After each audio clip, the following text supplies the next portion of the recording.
Einen wunderschönen ersten Advent wünsche ich dir. Und heute geht es um das Sigma 56mm 1.4 aus der Contemporary-Serie. Das ist jetzt endlich verfügbar, neben dem 16mm und 30mm aus der gleichen Serie. Für APS-C-Kameras, Sony E-Mount und für Micro Four Third Kameras eben. Ja, und das schauen wir uns heute mal ein bisschen näher an. Viel Spaß!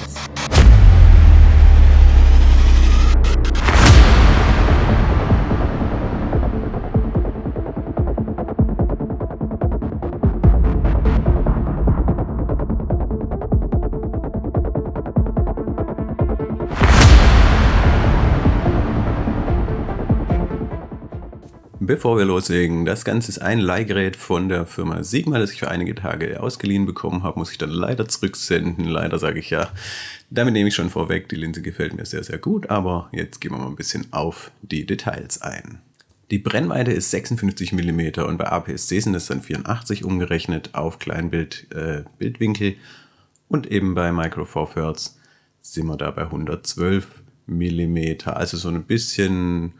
Ja, wie soll man sagen, Brennweite, die es nicht gibt bisher, aber das ist kein Problem, denke ich mal. Man hat einfach etwas mehr Tele als so ein klassisches 85er Porträtobjektiv und ein bisschen weniger als diese 130mm oder 135mm Objektive, die es oft für Kleinbild gibt. Das Objektiv eignet sich mit der Brennweite natürlich hauptsächlich für Porträt und auch wegen der offenen Blende. Natürlich kann man auch Landschaftsfotos oder sowas machen oder auch Close-up, Reportagefotos, wenn man so zwei Kameras hat, eine eher so mit 35mm und dann eben mit so einem Objektiv, dass man so ein bisschen nähere Shots machen kann. Aber auch für alles mögliche andere kann man das natürlich einsetzen, man ist ja da nicht auf irgendeinen Bereich beschränkt. Im Indoor-Bereich ist es meistens zu lang, denke ich mal. Also wenn man da jetzt zum Beispiel ein Event oder so fotografiert, dann ist es gut, vielleicht auf der Bühne oder so Bilder zu machen von den Künstlern, aber im Publikum jetzt ist man meistens zu nah dran damit. Die Linse ist für APS-C gerechnet, das heißt, wir haben da einen größeren Bildwinkel, als wir für Micro Four Thirds brauchen. Das ist positiv in dem Sinne, dass man einfach dann weniger Vignettierung und sowas an den Rändern hat. Man nutzt quasi den Sweet Spot von der Linse, also nicht die ganze Linse aus, sondern nur den besten Teil in der Mitte, wenn man so haben will. Natürlich andererseits stellt es dann auch wieder relativ hohe Anforderungen an die Auflösung von diesem Objektiv. Aber wie wir später sehen werden, erfüllt das Objektiv ziemlich hohe Auflösungsanforderungen. Preislich sind wir hier bei 429 € UVP, also ich denke mal, wir sehen relativ bald einen Preis unter den 400. Ich hoffe mal, dass es sich bald auf 350, irgendwas um den Dreh rum einpendeln wird. Im Moment ist es natürlich nur für UVP erhältlich. Gewichtsmäßig ist das kleine Teil bei 280 Gramm und somit eigentlich relativ gut zu halten. Es ist nicht schwer, trägt nicht dick auf oder so. Ist natürlich nicht ganz so leicht wie das 45mm 1.8 von Olympus, mit dem man es vergleichen könnte, so ein bisschen von der Brennweite her, und ist ein bisschen leichter als das 75mm 1.8 auch von Olympus, das natürlich mehr Brennweite bietet, etwas weniger Lichtstärke und wirklich, wirklich interessantes Objektiv ist. Aber das sind so die beiden Objektive, die in die Richtung es zumindest von der Brennweite her und der Lichtstärke natürlich auch geht. Ja, Verarbeitung und Qualität, das Teil ist wirklich sehr, sehr gut verarbeitet. Jetzt halten wir es mal hier rein, dass man ein bisschen sieht. Es ist wirklich, wirklich schön hochwertig. Der Fokusring lässt sich richtig, richtig sauber drehen. Also da hakelt oder so nichts. Der Fokusring ist ein bisschen arg groß. Das heißt, wenn man das Objektiv anschrauben will, muss man es relativ weit hinten fassen. Also wenn man es jetzt hier fasst, dann dreht man nur den Fokusring. Der ist auch relativ leichtgängig und somit muss man so ein bisschen komisch, finde ich, greifen, um das Objektiv anzuschrauben. Aber das ist jetzt eine Kleinigkeit, daran kann man sich schnell gewöhnen. Und wie gesagt, ansonsten ist die Qualität top. Wenn man das 16mm Sigma kennt, dann ist es genau auf dem Level. Natürlich nicht von der Größe her, weil das 16mm 1.4 ist schon ein riesen Teil. Hier mal nur nebeneinander gehalten, wie groß dieses 16mm Objektiv neben diesem 56mm ist. Und das finde ich sehr, sehr gut, dass es schön klein ist und trotzdem wurden auch mal optisch nicht wirklich Kompromisse gemacht. Ansonsten haben wir hier, das sieht man jetzt wahrscheinlich nicht, aber da ist ein kleiner Dichtring für Staub- und Spritzwasserschutz. Allerdings ist es nur am Bajonett, das heißt, das Objektiv an sich ist von Sigma nicht ausgezeichnet als Staub- und Spritzwasser geschützt. Warum man dann da trotzdem Dichtring dran hat, keine Ahnung. Auf jeden Fall würde ich es nicht unbedingt in starkem Regen einsetzen. Es hat bestimmt eine gewisse Dichtigkeit jetzt dadurch durch diesen Ring, aber vorne an den Linsen und so weiter wird wahrscheinlich keine Dichtringe sein. Von dem her sollte man da aufpassen. Ist ein bisschen schade, dass es das nicht ist, aber ja, es ist einfach ein relativ preiswertes Objektiv. Aber jetzt zu den Qualitätsaspekten von der Linse und die sind wirklich, wirklich gut. Auch schon bei 1.4 Blende ist das Objektiv schön scharf. Natürlich, wenn man relativ nah reinzoomt ins Bild, dann merkt man schon Unterschiede dann zu Blende 2 und 2.8. So ungefähr ab 2.8 erreicht es seine maximale Schärfe in der Bildmitte und in den Rändern dann erst ab 5.6. Aber ich sage mal so, weil das ein Porträtobjektiv ist, hat man meistens den Rand des Bildes außerhalb der Fokusebene und somit ist es wurscht, ob es da ein bisschen weniger scharf ist oder nicht. Das Objektiv habe ich auch mit dem High-Res-Modus der EM1 Mark II und der Lumix G9 getestet und auch da, wenn man abblendet, kann man richtig gute Ergebnisse erzielen. Da haben wir so Blende 4 habe ich da eingestellt, beziehungsweise bis zu Blende 5,6 und da hat man dann wirklich tolle Abbildungsqualität. Das Objektiv ist also auf jeden Fall auch dafür geeignet und nicht nur für die ganz normalen 20 Megapixel Fotos. Die Königsdisziplin von dem Objektiv mit hoher Lichtstärke ist natürlich das Freistellen und das Bokeh und da hat Sigma absolut ganze Arbeit geleistet. Also man merkt richtig, dass diese Linse auf schönes Bokeh optimiert wurde. Der Hintergrund sieht wirklich schön aus. Ich blende nebenher einmal mal wieder Bildbeispiele ein. Toll, ja, cremig auch nicht nur bei 1.4, sondern gerade die Bokeh-Ringe sind auch bei 2.0 noch sehr schön. Wenn man auf 2.8 abblendet, sieht man dann so leichte Kanten in den Ringen.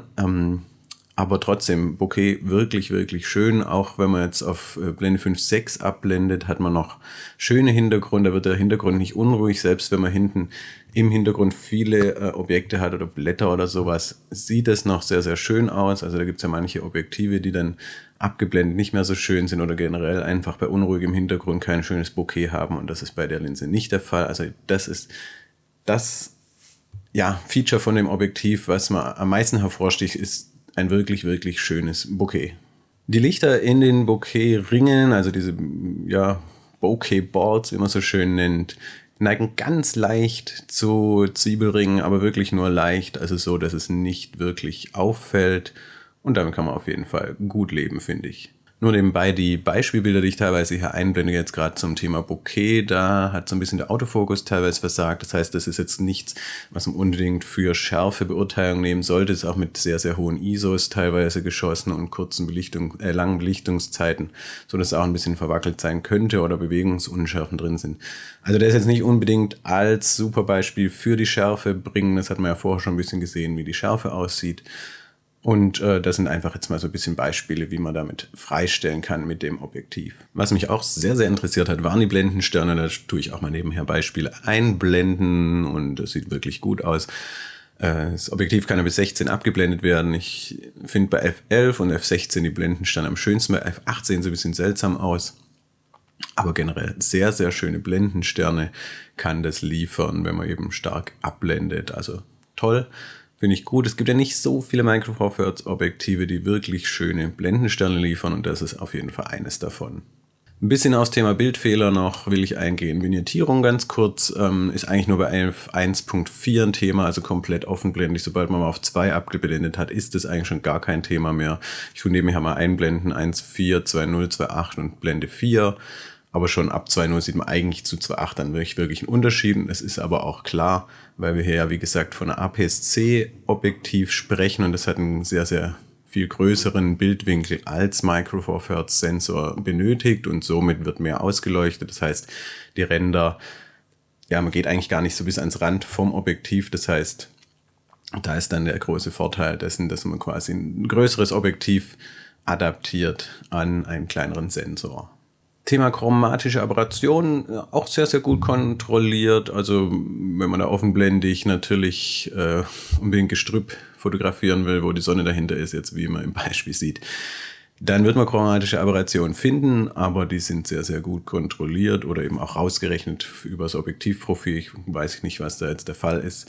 Ich sehe ja nur das RAW-Bild, wie es aus der Kamera kommt, aber es sieht sehr, sehr gut aus und stört eigentlich überhaupt nicht. Ja, und ein Thema, was mir ganz schön heftig aufgefallen ist, ist seitliches Streiflicht. Also wenn die Sonne von der Seite ins Objektiv reinfällt, also so quasi hier von da kommt, dann hat man da so eine Art Regenbogeneffekt im Bild, der ziemlich heftig ist. Ich blende es nebenher mal ein.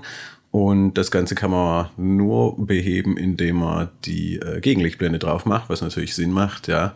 Aber so einen Effekt habe ich noch nie gehabt. Das ist eigentlich sogar schon fast wieder künstlerisch wertvoll. Das kann man sicher in manchen Situationen verwenden, um ein Bild ein bisschen aufzupeppen. Ansonsten auf jeden Fall Sonnenblende benutzen. Die ist mit dabei. Das heißt, da muss man nichts extra zahlen. Und man muss auch sagen, das Objektiv sieht mit der Sonnenblende richtig, richtig gut aus. Weil manche Sonnenblenden machen die Objektive eher hässlicher. Dieses Thema ist nur bei Blende 1.4 bis ungefähr 2.2, 2.5 der Fall. Danach so ab 2.8, das sieht man so im Video, da tue ich nebenher abblenden, ist das Ganze weg. Aber wie gesagt, man sollte auf jeden Fall die Sonnenblende nutzen, wenn man den Outdoor fotografieren will, bei seitlicher Sonneneinstrahlung. Zum Thema Autofokus, der ist bei Fotoaufnahmen sehr, sehr gut. Also man merkt eigentlich kaum Unterschiede zu einem normalen nativen Objektiv von Olympus oder Panasonic. Panasonic an Panasonic Bodies ist natürlich durch DFD nochmal ein bisschen schneller, aber das Sigma ist sehr, sehr gut für eine offenblendige Festbrennweite, die es nun mal ist. Bei schlechtem Licht allerdings kann es zu Backfokus neigen. Also da habe ich viele Bilder gemacht, jetzt auf so einem Weihnachtsmarkt mit relativ schlechtem Licht oder auch nur seitlich oder wie auch immer auf jeden Fall. Da hat es gern mal einen Backfokus gehabt. Bei gutem Licht ist mir das nie aufgefallen. Da trifft der Fokus immer sehr, sehr gut. Also das ist ein Thema bei schlechtem Licht. Das 45 mm 1.8 von Olympus hatten ähnliche Probleme. Das 75er aber zum Beispiel nicht. Also ist vielleicht was man mit Firmware noch lösen kann. Wäre natürlich super, wenn ein Sigma da noch irgendwann nachlegt. Und zum Thema Video-AF gibt es jetzt noch einen kurzen Einspieler. Kurzer AF-Test beim Video für das Sigma 56 mm 1.4. Ich bin jetzt relativ weit schon von der Kamera weg.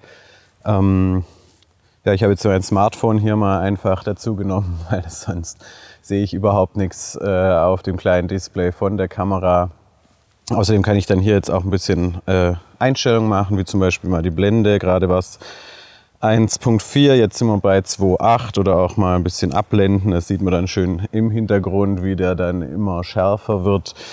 Ja, durch die extreme Brennweite und durch das extreme Komprimieren des Hintergrunds sieht es auch trotzdem, obwohl wir jetzt schon bei 5.6er Blende sind, noch ziemlich unscharf aus, der Hintergrund. Aber jetzt gehen wir mal wieder zurück auf Blende 1.4, weil das ist natürlich das, was man hier sehen will. Die Kamera G9 ist es in dem Fall, Lumix G9. Die tut sehr schön das Ganze nachregeln, sodass der Übergang der Blende nicht allzu heftig ist. Das sieht man auch, die Blende ist recht groß, kann ich von hier sogar noch sehen. Und die regelt wirklich so butterweich nach. Ja, kurz zum Autofokus, also der gefällt mir sehr, sehr gut. Ich würde mal sagen, er ist auf Niveau von den nativen Objektiven, beziehungsweise das ist ja auch ein natives Objektiv, aber eben auf dem Niveau von Olympus und Panasonic Objektiven. Panasonic eventuell noch ein bisschen besser durch den DFD Autofokus an der Lumix G9, aber dank dem neuen Update für die 3 Flaggschiff-Kameras von Panasonic ist das Ganze schon ziemlich gut. Ich bewege mich jetzt einfach auch mal ein bisschen weg von dem Ganzen, kann hier nebenher prüfen, ob die Schärfe noch funktioniert. Ja, also sieht doch ganz gut aus. Die WLAN-Verbindung wird jetzt allerdings immer schlechter. Von dem her wieder ein bisschen ran. Wo er ein bisschen Probleme hat, das geht aber allen Objektiven so ist, wenn man dann doch nah rankommt. Ja. Jetzt sieht man, jetzt bin ich ziemlich unscharf. Jetzt brauche ich auch relativ lang, um eben wieder scharf zu stellen. Ja, aber man sieht ja auch, der Schärfebereich ist jetzt so extrem klein bei 112 mm Brennweite, die es ja Kleinbild-Äquivalent hat und eben Blende 1.4. Das ist wirklich, das sind nur noch Millimeter. Was mir bei dem Objektiv sehr, sehr gut gefällt, habe ich auch schon erwähnt, ist das Bokeh. Das sieht einfach wirklich super cremig aus. Also Spitzenklasse. Gefällt mir richtig gut. Ja, jetzt laufen wir einfach noch ein bisschen mal aus dem Bild raus. Dann stellt er natürlich auch den Hintergrund scharf und wieder ins Bild rein. Braucht natürlich kurz, aber sobald er dann das Gesicht erkannt hat, funktioniert das Ganze auch wieder ohne Probleme. Ja, und muss sagen, also die Nachführung sehr, sehr gut. Wie gesagt, ich würde sagen, eigentlich auf dem Niveau, was Olympus und Panasonic Objektive eben an der Lumix G9 auch bringen. Das heißt, von dem her schon mal kein Nachteil. Schön weiche Blendenregelung. Der Autofokus ist sehr, sehr leise, sodass man da keine Probleme hat. Und die große Freistellungsmöglichkeit, die man da hat, ist eben einfach der Trumpf des Objektivs. Ich bin jetzt, wie gesagt, etwa 3 Meter von der Kamera entfernt. Trotzdem ist der Hintergrund komplett butterweich. Ich bin top freigestellt. Ja, was will man mehr? Also eine offenere Blende bräuchte ich nicht unbedingt, weil dann ist ein bisschen cremiger noch. Ja. Was man noch kurz zeigen kann, ist, dass auch, wenn man jetzt mal abblendet, das ist jetzt Blende 2, sieht auch noch wirklich, wirklich gut aus. Also es hat manche Objektive, wenn da die Blende geschlossen wird, dann sieht der Hintergrund immer unruhiger aus. Also nicht nur deswegen, weil man natürlich mehr Schärfe hat, aber generell, weil, keine Ahnung, die Blende einfach nicht so schön von der Form her ist oder sowas oder was auch immer. Jedenfalls sieht es bei dem Objektiv auch sehr, sehr gut aus. Gehen wir jetzt auch auf 2.8. Ab da wird die Blende dann so ein bisschen ja, eckig, aber auch hier sieht immer noch wunderschön aus. Also wie gesagt, tolles Objektiv auch zum Filmen. Natürlich ist man sehr, sehr weit weg. Also so um sich selbst zu filmen, ist es nicht unbedingt jetzt geeignet. Man muss aber dann auch immer externen Ton aufnehmen oder mit einer Funkstrecke natürlich.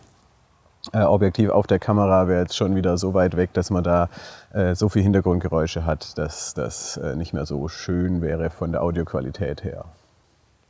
In diesem Sinne, kurzer Video-Autofokus-Test und einfach so mal generell ein bisschen zeigen, was das Objektiv so videomäßig drauf hat und damit zurück zum Review.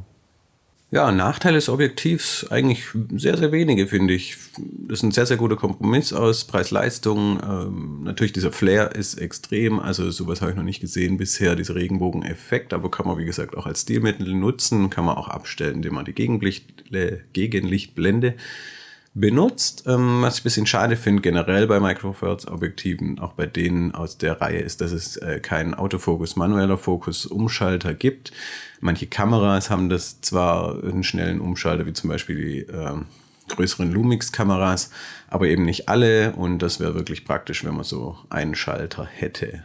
Und natürlich wäre auch schön, wenn es einen Staub- und Spritzwasserschutz gäbe, aber auch hier ist es wahrscheinlich dem Preis geschuldet, dass man hier in den relativ günstigen Bereich will, was den Preis angeht, und somit den Staub- und Spritzwasserschutz nicht anbietet. Ja, zum Fazit. Das Objektiv ist wirklich eine tolle Linse. Also meine Erwartungen wurden voll erfüllt. Ich habe ja, seit das angekündigt wurde, kurz vor der Fotokina oder wann es war, auf der Fotokina konnte ich so ganz kurz an die Kamera schrauben.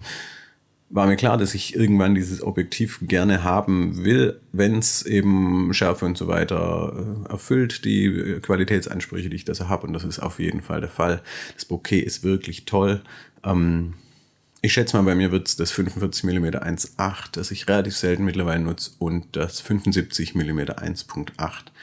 Obwohl ich an dem auch sehr, sehr hänge, ersetzen. Mittelfristig. Das Leihgerät muss ich ja leider jetzt zurückschicken demnächst. Ja, und dann schauen wir mal, wie der Preis sich so entwickelt und wann ich dann zuschlage bei dem Objektiv. Bleibt zu sagen, toll gemacht Sigma, schönes Objektiv, gefällt mir richtig gut, vor allem, dass es auch schön kompakt ist. Und ja, aus der Linie kann gern noch mehr kommen, vielleicht auch mal ein Zoom-Objektiv für Micro Four Thirds wäre auch interessant, aber dann bitte nativ und kein APS-C Zoom-Objektiv, das dann für Micro Four Thirds angeboten wird.